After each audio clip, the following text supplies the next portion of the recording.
जोहार साथियों।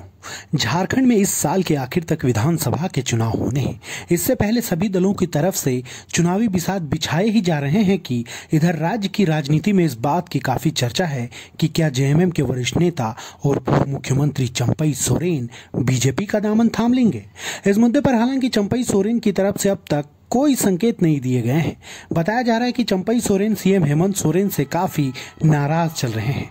वास्तविक नाराजगी की वजह क्या है ये तो अब तक साफ नहीं हो पाया है, लेकिन चंपई सोरेन ने अपने दिल की बात एक्स अकाउंट पर एक बड़ा सा पोस्ट लिखकर की है, जिसकी कुछ चुनिंदा लाइनें हम आपको बता रहे हैं। उन्होंने लिखा कि आज समाचार देखने के बाद आप सभी के मन में कई सवाल उमड़ रहे होंगे। आखिर ऐसा क्या हुआ जिसने कोल्हान के एक छोटे से गांव में रहने वाले एक गरीब किसान के बेटे को इस मोड़ पर लाकर खड़ा कर दिया।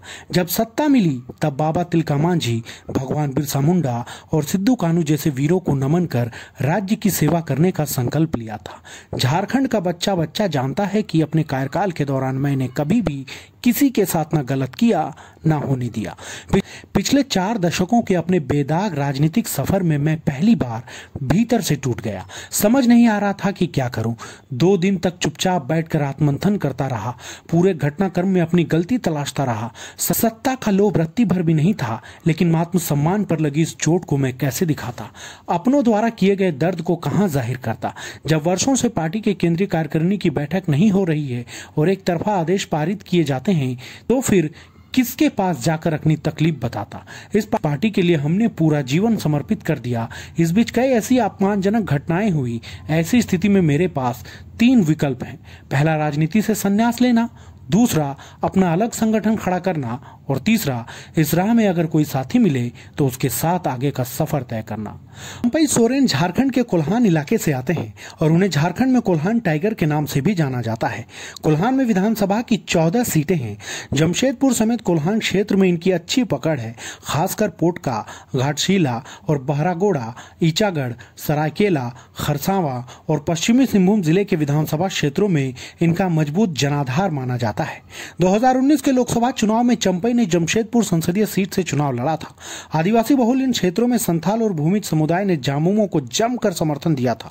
ऐसे में चंपई के भाजपा में शामिल होने से सरायकेला के 3, पश्चिमी सिंहभूम की 5 और पूर्वी सिंहभूम की कुल 14 विधानसभा सीटों के समीकरण बदल सकते हैं। चंपई सोरेन झारखंड मुक्ति मोर्चा के संस्थापक सदस्य हैं। इन्होंने शिबू सोरेन के साथ मिलकर राजनीति में काम किया है। सरायकेला के विधायक हैं और सरायकेला विधानसभा क्षेत्र से चंपई सोरेन ने अब तक 6 बार जीत दर्ज की है। हालांकि साल 2000 के चुनाव में हार का सामना करना पड़ा था। चंपई सोरेन पहली बार साल 1991 के सरायकेला विधानसभा क्षेत्र से उपचुनाव में बतौर निर्दलीय प्रत्याशी जीतकर विधायक बने थे। उस चुनाव में चंपई सोरेन ने सिंहभूम के तत्कालीन सांसद कृष्णा माडी की पत्नी मोती माडी को हराया था। इसके बाद इन्होंने कभी पीछे मुड़कर नहीं देखा। साल 1995 के विधानसभा चुनाव में जेएमएम के टिकट पर चुनाव लड़कर भाजपा के पंचू टुडू को हराया। साल 2000 के विधानसभा चुनाव में भाजपा लहर के कारण अनंतराम टुडू के हाथों पहली बार इन्हें हार का सामना करना पड़ा था। इसके बाद साल 2005 में चंपई सोरेन ने बीजेपी के लक्ष्मण टुडू को हराया, तो 2009 में और 2014 में इन्होंने फिर से लक्ष्मण टुडू को ही हराया।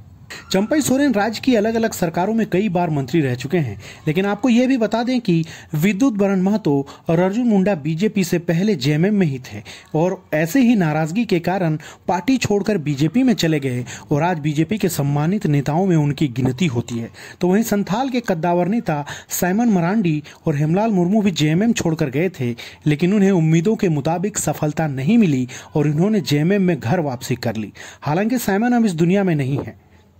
तो साथियों, कैसी लगी आपको ये जानकारी हमें जरूर बताएं। जय हिंद, जोहार।